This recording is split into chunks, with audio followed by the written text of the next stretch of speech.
In Afghanistan, Taliban militants launched an assault near the U.S. Consulate in the western city of Herat.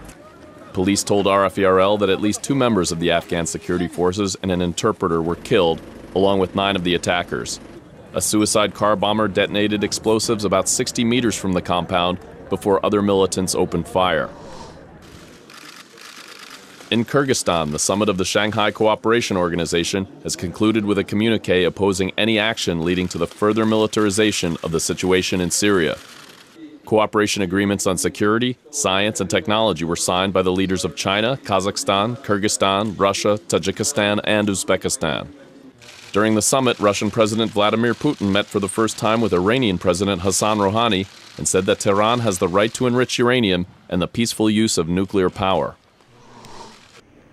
In Yerevan, EU Enlargement Commissioner Stefan Füle said no documents would be signed with Armenia at November's EU summit in Vilnius. But he expressed readiness to engage with Armenia in a way that would move beyond existing partnership and cooperation agreements.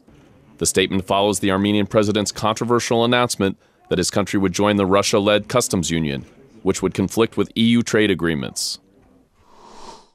In Azerbaijan, additional charges have been brought against 8 activists of the youth opposition NIDA movement. They are now accused of organizing mass disorders and taking part in them.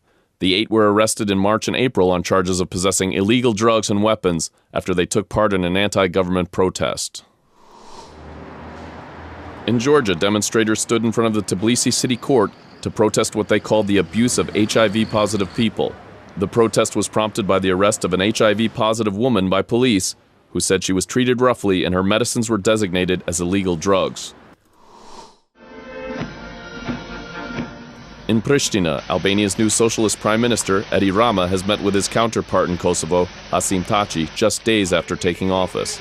Rama pledged to strengthen ties with Kosovo, which has a majority ethnic Albanian population.